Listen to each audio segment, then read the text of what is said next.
So dear students, we finished practice at 6.1, the first, second, third, fourth and the fifth sum. And as I just told you before, the first, second, third and fourth sum are all based on the formula method which I taught you and which you learned this year. So you can do by the formula method, or you can do by the triangle method, the ratio method which you learned in standard 9. By mistake I told you you had learned that in standard 9 in practice at 8.1. No, not 8.1. You learned it in practice at 8.2. The first, the third and the fourth sum. The first, third and the fourth sum. There you had found from one ratio you have got the values of the other ratios. That was first, second, third and fourth sum. So you can use that standard 9th method which you learned in practice at 8.2 in standard 9 chapter 8, or you can do by this formula method, the first, second, third and fourth sum. Fifth sum was all about by using the values of the trigonometric ratios which you saw the table of trigonometric ratio value which is given on page number 127. Now we move on to the proofs.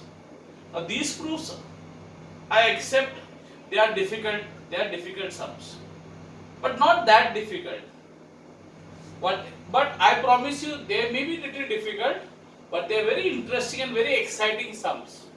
As you all know, as I always tell you, if you are feeling sleepy when you are studying, the first thing you should do is do the math sums. Try doing math sums. And for 10th standard students, always if you are feeling sleepy during the board exams, learning in the night, start solving trigonometric proof sums and all your sleep will vanish. Promise. Okay? So I am telling you this. It's very exciting and slightly intriguing, slightly difficult, but nothing, no problem. It's not that it cannot be done. If you know all your formulas, 34 formulas which I given you here in the list, nobody can stop you. Nobody can stop you. If you learn the 34 formulas, this is very easy. Okay. So let's move on to the first sum. So what we will do now in these proofs, we can start with the left hand side and go to the right hand side, and sometimes you can even start with the right hand side and prove the left hand side. Okay, so I start with the right hand side and go on to the left side. Both sides. There are many ways of doing these proofs. So I will try to do some of the easy ones. And if you really have more easy ones, you can do whatever method you want as long as the answer is correct. You are able to prove it well, correctly. So left hand side. So what is my left hand side? Left hand side is sine square theta plus cos theta, and down there is a cos theta. Now there is nothing here down, so I am putting a 1. Okay. Now what do you have to do? Cross multiply. Yes or no? So so sine square 1 into sine square theta plus cos theta into cos theta, cos square theta, and cos theta multiply by 1 cos theta. Now denominator you have to multiply. Now what is sine square theta plus cos square theta? You already have learned in that is formula number 26. Okay. So sine square theta plus cos square theta is what? 1. Where you learned that? In formula number 26. See your list of formula, and down what is there? Cos theta. So this is so I am going to write formula number 26. Okay. Now in the board exam don't write F26. In the board exam you write the full formula. Sine square theta plus cos square theta equal to 1. But I am writing here only F26 so that you don't waste time writing the full formula, just for convenience sake. Okay, but in the board exam you have, how will you write in the board exam? Remember, you have to write like this. You have to put a ulta therefore sign and say sine square theta plus cos square theta is equal to 1, and that's why sine square theta plus cos square 1. Okay, but I will be writing the formula number directly. Hence, only for this sum I am writing the. So what is 1 upon cos theta? What is 1 upon cos theta? See your formula. What is the ulta of cos theta? We all know secant theta. That is formula number what? Formula number 10. No? 1 upon cos theta. That is formula number 10. So you write equal to secant theta. Why? Because 1 upon cos theta, secant theta is 1 upon cos theta. Clear? Fine? Easy? So this is very simple one.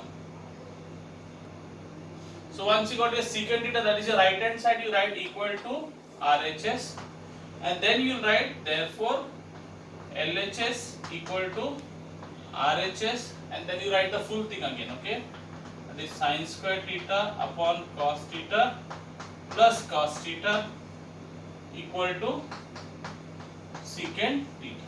Clear? So write like this. Okay, left hand side equal to RHS and therefore this. Fine. So, but in the coming sums, I won't be writing these two steps. Okay, I will stop here at the right hand side. So we move on to the second sum, the sixth question, second sum, second sub question. So what is my left hand side here? I have to prove that this full thing is equal to 1. So left hand side is cos square theta into 1 plus tan square theta. Okay. So this is very easy sum, very simple. I feel in among all the sum, this is the most easiest sum. So cos square theta. Now what is 1 plus tan square theta? We learned no in the we learned no which formula, which is that one. What is 1 plus tan? Formula number 29 in your list of formula. What is the formula number 29? What is 1 plus tan square theta? Secant square theta. So I say secant square theta. Where you learn this, you will say formula number. You write your formula number 29. No, you have to put the okay, fine. So cos square theta into what is secant square theta? Secant square theta is what? 1 upon cos square theta. Secant theta is the ulta of cos theta, no? Yes or no? You all learn, no? And that is formula number 10. So formula number 10. Okay. Now I told you if the board exam don't write F10 and all, you write the full formula. Okay.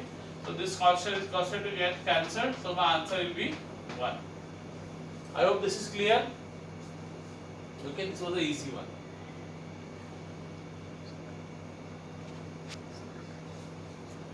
So we finished in the sixth question. Practice at question number 6.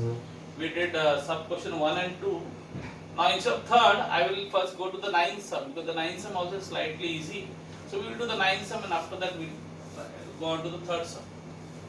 So what is the ninth sum saying? That if tan theta plus 1 upon tan theta is equal to 2, then prove that tan square theta plus 1 upon tan square theta is equal to 2. So if you see how to prove that tan square theta plus 1 upon tan square theta is equal to 2. So what you do is simple. You will square both the sides. You will say squaring both sides. Why? Because you see you have to find out, you have to prove that tan square theta plus 1 upon tan square theta, no?